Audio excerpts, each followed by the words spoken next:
Yeah, and I'm asked that a lot, and obviously it's important because of the big fines it carries with it, and obviously that generates lots of attention. But I think what it will do is it will raise the privacy awareness in the general population. And organisations need to be aware that people will be questioning how organisations handle their personal data. So going forwards, organisations need to understand that and recognise they need to manage and keep that information secure. They need to understand that groups out there may use it to their advantage. So activists or particular campaign groups that have an axe to grind against an organisation may decide to actually put subject access requests in, may decide to ask for their data to be removed or to be transferred. And so it's really important from that perspective to get that part of it right. So I've been involved in data privacy for the last 22 years. I passionately believe that if I give my personal information over to an organisation, they should trust it with respect. That I would expect them to do that. I've taken them, willing to share it with them. I expect them in return to look after it. For far too long now, organisations have got away with poor data privacy practices. The fines have been relatively low. Okay, the fines are now high, but some of the other things associated around it in terms of reputational damage are much greater. And therefore I'm really pleased to see this regulation is taking it seriously. And organisations are now taking it seriously right up to the board level to say this is an important aspect for us to continue to consider as a business, to really respect the rights of those people who want to have trusted relationships. And really it's good to see that actually it's now giving some teeth to actually the regulators to go after those people that really abuse our privacy rights and regulations and abuse the personal information which we share with certain organisations. Certainly in terms of GDPR, it's all about having good, strong relationships with those people you most want to have those relationships with, your customers, your stakeholders and your employees. So it's really important in terms of the GDPR to make sure that you've communicated why that relationship is important to you, that you've assured people why you will keep their personal information safe, and to explain how, if you retain that information, how you can exploit it for the benefit of those customers, stakeholders and employees.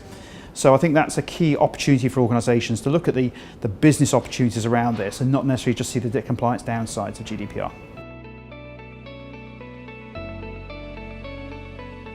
In particular, there is a challenger bank I spoke to recently, and obviously they're new entrants into the financial services market, and they're really embracing this. They're creating basically a privacy type app that they can give to their customers that allows them to actually change, almost a little bit like an iPhone in terms of slider bars, and able to switch off privacy by certain areas of information and how it will be used. They've really taken the level of consent down to a level of granularity, which really helps that challenger bank offer new services and opportunities to its clients, but at the same time puts it back in the power of the customer. It's a really innovative way of doing it, and they see that as a sort of a market. As they're entering into the market, a competitive advantage to get ahead of some of the traditional banks that are already in place and are struggling to find it difficult to actually put consent models in place, which really make it easy for users to actually interact with.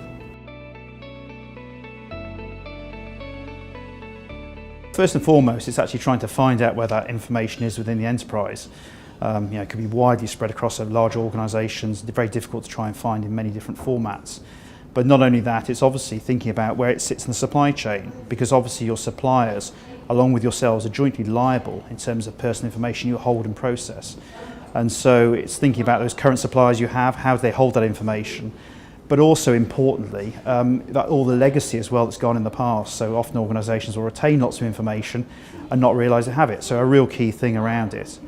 I think another area to think about is actually in terms of looking at regulations. So those in regulated sectors usually have a whole raft of regulations they have to adhere to around information. Some of it touches personal information. With GDPR, you have obligations to delete data if you are requested to do so by a subject request. But of course, you need to make sure you're not falling foul of regulations, and so a lot of organisations we work with are challenged by trying to balance those regulatory requirements around that. And then finally, I think the final thing for me is around thinking about your business processes and making sure that by the deletion of personal information, you're not compromising the effectiveness of those business processes. So for example, if you use information on profiles of people, their history or backgrounds, if they're asking for that information to be deleted, you have a right to be forgotten. The question is, does that impact on your business process and effectiveness going forwards?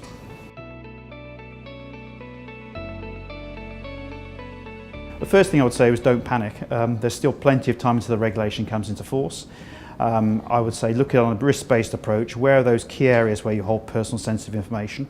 prioritise those, understand what consent you've had around those, and if you need to, look at how you capture that consent.